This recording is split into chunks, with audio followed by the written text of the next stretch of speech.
I think one of the biggest questions that a lot of people have is why van life?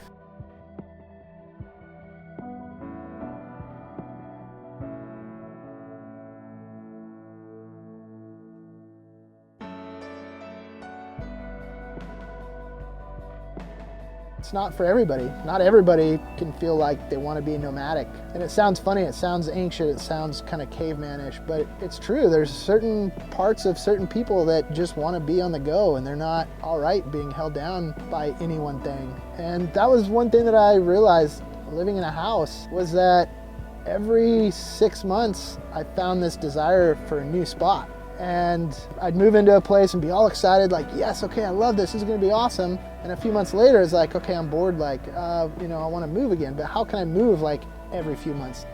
As soon as I started living in a van, that all went away. And I realized that's just part of who I am.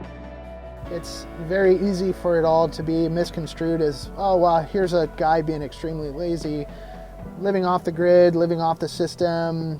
That's one thing I've always talked about on my YouTube channel, is that I'm doing this for a reason, to chase these dreams, to chase these passions, to live a life more fulfilled. And I'm willing to sacrifice a comfortable house with some heat and some hot water and laundry. I'm willing to sacrifice that to live this life more fulfilled. This is something I choose to do because of the adventure and the freedoms it unlocks.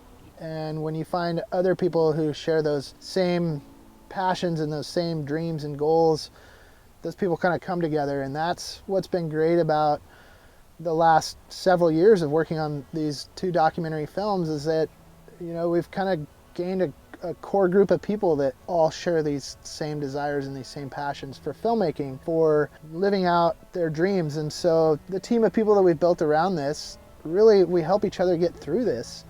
One of my absolute most favorite quotes that I really try to live by and remind myself comes from Steve Jobs. And he said something to the effect of, you cannot connect the dots looking forward, you can only connect the dots looking backwards.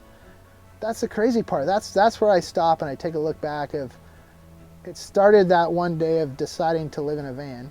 We don't know what's coming in front of us. We can't connect any dots going forward. But to stop and look back and connect all the dots all the way back through to that night in January of 2011 when my mom was like, well, why don't you live in your van?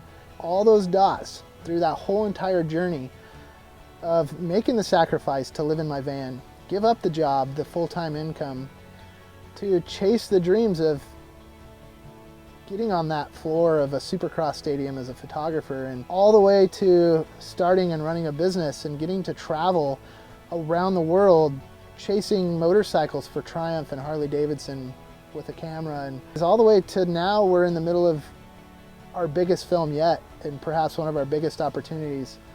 So to go back and connect all those dots, I think that's when you start realizing the rewards, that all of those risks and all of those sacrifices that you made, you realize that your reward is being able to go back and connect all those dots. It looked like 4-wheel drives had slid off the ditch and been pulled out, and we were able to keep on trucking past that, but we have reached a limit to where there has been no other vehicles that have traveled beyond this point.